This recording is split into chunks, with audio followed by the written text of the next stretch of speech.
अस्सलाम वालेकुम नाज़रीन इकराम, इस्लामाबाद पॉइंट के साथ मैं हूं आप लोगों की मेज़बान इकरा लियाकत। जैसा कि आप लोग सब जानते हैं कि पाकिस्तान इस वक्त माशी अफरा तफरी का शिकार हो चुका है। अगर हम कीमतों की बात करते हैं तो पेट्रोल की कीमत हो, बिजली की कीमत हो या अशिया खुर्दोनोश की कीमतें हों, आसमान को पहुँच चुकी हैं। आवाम दुहाई दे रही है कि खुदा का वास्ता है कीमतें कम कर दें ताकि हम लोग दो वक्त की बाइज्जत रोटी खा सके, लेकिन हुकूमत के कानों पर जूं तक नहीं रेंग रही और साथ ही साथ शुगर माफिया भी अब मैदान में आ गई। शुगर माफिया ने चीनी की कीमतें बढ़ा दी और जो चीनी कभी 60, 70, 80 या 100 रुपये किलो मिलती थी, आज 175 से 185 रुपये पंजाब के मुख्तलिफ इलाकों में मिल रही है और डबल सेंचुरी बनाने वाली है। पाकिस्तान बुनियादी तौर पर एक ज़राई मुल्क है जो कि इस्लाम के नाम पर बना था और पाकिस्तान के ज़्यादातर जो इलाके हैं वहाँ पर ज़राअत की जाती है और बहुत सारी चीज़ें, कोई वक्त ऐसा हुआ करता था जब पाकिस्तान से बहुत सारी चीज़ें जो हैं वो बाहर भिजवाई जाती थी इस सिलसिले में कि ताकि पाकिस्तान में ज़र मुबादला आए। पहले एक्सपोर्टर हुआ करता था पाकिस्तान, लेकिन आज पाकिस्तान अपनी ही चीज़ों को एक्सपोर्ट करके ऐसा माफिया जन्म ले चुका है पाकिस्तान में कि वही चीज़ें जो कि एक्सपोर्ट की जाती हैं बाद में वो ज़्यादा कीमत पर इंपोर्ट करके जो अवाम है, पाकिस्तानी अवाम, उनको ज़्यादा कीमतों पर फ़रोख्त की जाती है। हम बात कर लेते हैं चीनी की। तो पाकिस्तान क्योंकि ज़राई मुल्क है तो यहाँ पर चीनी की कमी तो नहीं होनी चाहिए, लेकिन अगर हम पॉलिसीज़ की बात करते हैं तो जो एक्स वज़ीर रह चुके हैं, वज़ीर कांग्रेस या सन्नत व ज़राअत, उनका ये कहना है कि जितने फ़ीसद हमने चीनी एक्सपोर्ट की उससे 6 गुना जो है वो स्मगल की गई। अब ये स्मगल क्यों होती है? इस तरह की चीज़ों को एक्सपोर्ट किया ही क्यों जाता है? जब हमारे मुल्क पाकिस्तान की अपनी ही ज़रूरत पूरी नहीं हो रही तो हमें फिर क्या ज़रूरत है कि हम सस्ते दामों दूसरे मुल्क वही चीज़ भिजवाएं? हमारे कहाँ कहाँ पर मफादात हैं। इस मफादात की जंग में अगर हम बात करते हैं अदाद शुमार की तो चीनी माफिया 89 यानी कि 89 शुगर मिल्स हैं पाकिस्तान में, जिसमें से 40 शुगर मिल्स के मालकान जो हैं वो बड़े बड़े सियासतदान हैं।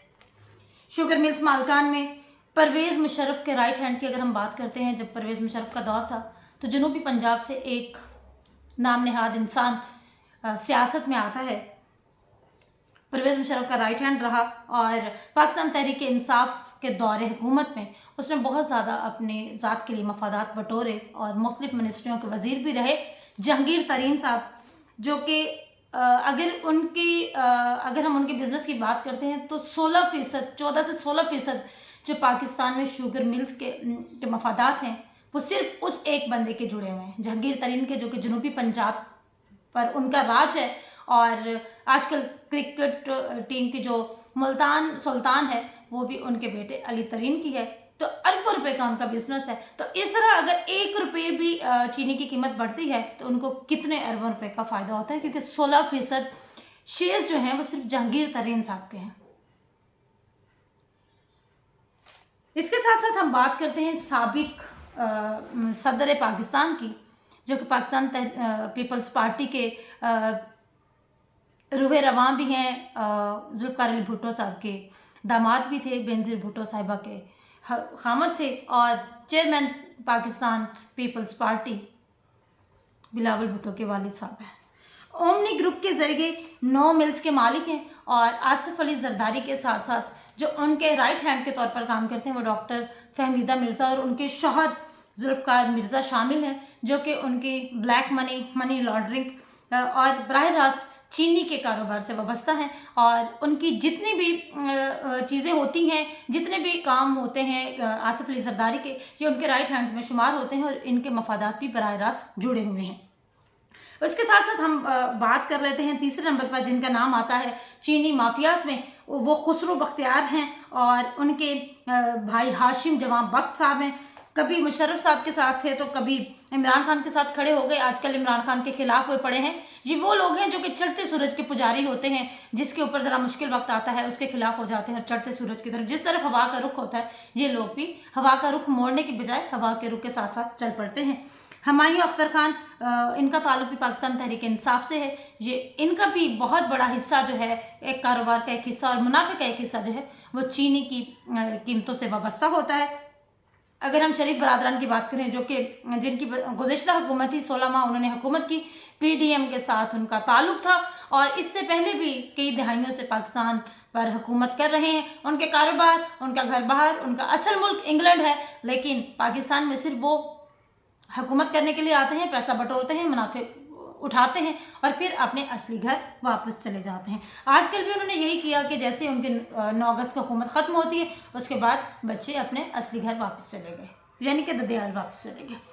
शरीफ बरादरान के बाद हम बात करते हैं चौधरी बरादरान की, जो कि एक बहुत बड़ा माफिया है और गुजरात, झेलम जो ये वाला बेल्ट है, इसमें उनकी काफ़ी हुकूमत है और काफ़ी कुछ उन्होंने अपने इलाके के लिए भी किया। लेकिन उनका भी बराह रास्त चीनी के साथ ताल्लुक़ है, क्योंकि उनकी भी बहुत ज़्यादा शुगर मिल्स जो हैं और एक कारोबार का बड़ा हिस्सा जो है वो चीनी की मिल्स की सूरत में मौजूद है। इसके साथ साथ हम पाकिस्तान क्रिकेट बोर्ड के जो मौजूदा चेयरमैन हैं ज़का अशरफ, वो भी इसी बहती गंगा में हाथ धोने से बाज नहीं आए और वो भी इसके बेनिफिशरीज में आते हैं। इसके साथ साथ हम बात कर लेते हैं सरदार नसरुल्लाह खान की। इनकी भी बहुत ज़्यादा शुगर मिल्स हैं। मखदूम अहमद महमूद जो पीपल्स पार्टी के रहनुमा हैं और इनका ताल्लुक़ भी रहीम यार खान से है और पंजाब के साबिक गवर्नर भी रह चुके हैं। उन्होंने भी इस बहती गंगा में अपने हाथ धो लिए और मुनाफाखोरी से बाज नहीं आए। ये मियां मोहम्मद अजहर साहब जो हैं, इनका भी ताल्लुक़, इनका बिज़नेस का भी एक बड़ा हिस्सा जो है वो शुगर मिल्स की सूरत में पाया जाता है।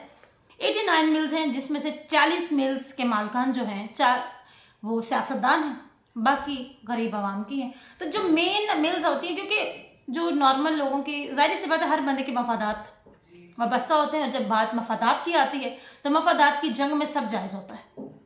ये लोग इस तरह की पॉलिसीज़ लेकर आते हैं, इस तरह हुकूमत को ब्लैकमेल करते हैं या इस तरह के इदारों के साथ इनके ताल्लुकात और मफादात वाबस्ता होते हैं कि ये मजबूर कर देते हैं कि हमें कीमतें बढ़ानी है।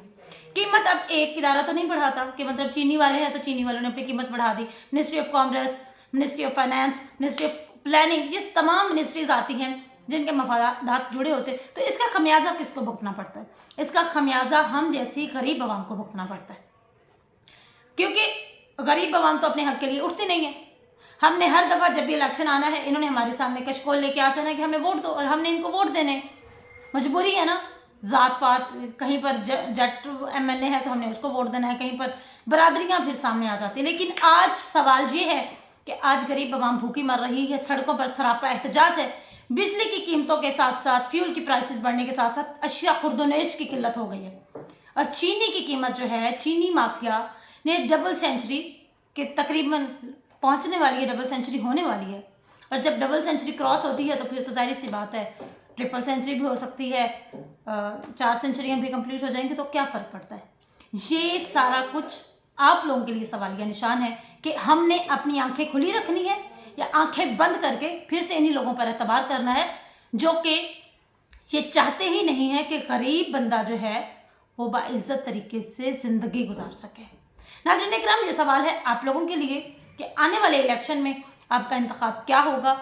अपनी मेज़बान इकरा को दें इजाज़त और मेरे चैनल को लाइक, शेयर और सब्सक्राइब करना मत भूलिएगा। अल्लाह हाफिज़।